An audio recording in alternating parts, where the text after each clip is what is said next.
कधीही अपेंडिक्स काढण्याची घाई करू नका. अपेंडिक्स हा निरुपयोगी अवयव आहे, हा खूप मोठा गैरसमज आहे. कारण अपेंडिक्सचं सुद्धा आपल्या शरीरामध्ये खूप महत्त्वाचं काम आहे. आजारपणातील अँटिबायोटिक्समुळे बॅड बॅक्टेरियाबरोबरच आपल्या शरीरातील गुड बॅक्टेरिया, ज्यांना गट बॅक्टेरिया म्हणतात, तेही मारले जातात. आणि इथेच अपेंडिक्सचं महत्त्वाचं काम सुरू होतं. जेव्हा हे गट बॅक्टेरिया मारले जातात, त्यांची कॉपी म्हणू शकतो आपण, ती अपेंडिक्समध्ये सेफ असते आणि त्यामुळेच अपेंडिक्सला सेफ हाऊस ऑफ बॅक्टेरिया असेही म्हणतात. जसं उदाहरण द्यायचं झालं तर जर तुमच्याकडे ओरिजिनल कॉपी असेल तर तुम्ही त्यापासून फोटोकॉपीज किंवा झेरॉक्स सहज बनवू शकता.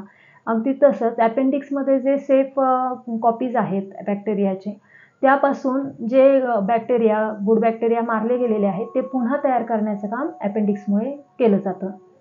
त्यामुळे अपेंडिक्स हा आपल्या इम्युनिटी सिस्टीमचा खूप महत्त्वाचा अवयव आहे. त्यामुळे कधीही अपेंडिक्स काढण्याची घाई करायची नाहीये. रादर अपेंडिक्स काढण्याऐवजी ते काढण्याची वेळच येणार नाही, यासाठी मांसाहार किंवा मैद्याचे पदार्थ शक्यतो टाळायचे आहेत. आणि उपचार घ्यायचाच झाला तर योग, निसर्गोपचार किंवा आयुर्वेदिक उपचारही तुम्ही करू शकता.